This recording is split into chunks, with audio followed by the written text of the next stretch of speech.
आज बात करने जा रहे हैं अत्यंत शुभ और पुण्यदायी दिन की। 4 अगस्त 2025 सावन का आखिरी सोमवार। पूरे सावन भर भोलेनाथ के भक्त उपवास रखते हैं, जलाभिषेक करते हैं और शिवलिंग पर तरह तरह की सामग्री चढ़ाते हैं। लेकिन क्या आपने कभी सोचा है कि शिवलिंग पर क्या चढ़ाना सही है और क्या नहीं? क्योंकि सावधानी और श्रद्धा दोनों ही शिव पूजा में जरूरी हैं। इस वीडियो में हम जानेंगे आप शिवलिंग पर क्या चढ़ा सकते हैं और आपको शिवलिंग पर क्या नहीं चढ़ाना चाहिए, और पूजा की शुद्ध विधि, ताकि भोलेनाथ आपसे खुश होकर जीवन के सारे संकट हर लें। तो चलिए शुरू करते हैं श्रद्धा और समझ से भरा ये पावन सफर। शिव पुराण और स्कंद पुराण में विस्तार से बताया गया है कि भगवान शिव को कौन कौन सी चीजें खास तौर से पसंद है, इसलिए आपको क्या क्या चीजें चढ़ाना चाहिए, चलिए आपको बताते हैं। गंगा जल और शुद्ध जल। शिवलिंग पर सबसे पहले जल अर्पित करें, ये मन और आत्मा को शुद्ध करता है। इसके अलावा आता है कच्चा दूध। बिना उबाला हुआ शुद्ध दूध शिवलिंग पर चढ़ाने से पुण्य मिलता है और जीवन में शांति आती है। बेलपत्र, जिसे बिल्व पत्र भी कहते हैं, 3 पत्तियों वाला बेलपत्र भोलेनाथ को बेहद प्यारा है। ध्यान रहे पत्र फटा हुआ ना हो। इसके अलावा बात आती है धतूरा और भांग की। ये शिव जी के प्रिय भोग माने जाते हैं, लेकिन इन्हें साफ करके चढ़ाएं। सफेद फूल जैसे कनेर, आंख या अपराजिता के फूल, ये शिव को बेहद प्रिय हैं। शहद और दही पंचामृत में मिलाकर शिवलिंग पर अर्पित कर सकते हैं।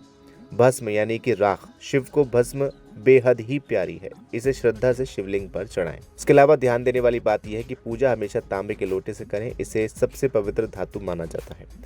अब बात आती है कि शिवलिंग पर क्या नहीं चढ़ाना चाहिए। तुलसी के पत्ते। तुलसी माता भगवान विष्णु को समर्पित है, शिवलिंग पर तुलसी चढ़ाना वर्जित है। केतकी के फूल। एक बार केतकी ने झूठ बोला था शिवजी के सामने, तब से शिवजी ने इसे नकार दिया। इसके अलावा आता है नारियल जल। नारियल और उसका पानी शिव पूजा में नहीं चढ़ाया जाता। सिंदूर या हल्दी, ये देवी पूजा में प्रयुक्त होते हैं, शिवलिंग पर नहीं। लाल फूल जैसे गुलाब या गेंदा, ये शिवजी को नहीं चढ़ाए जाते।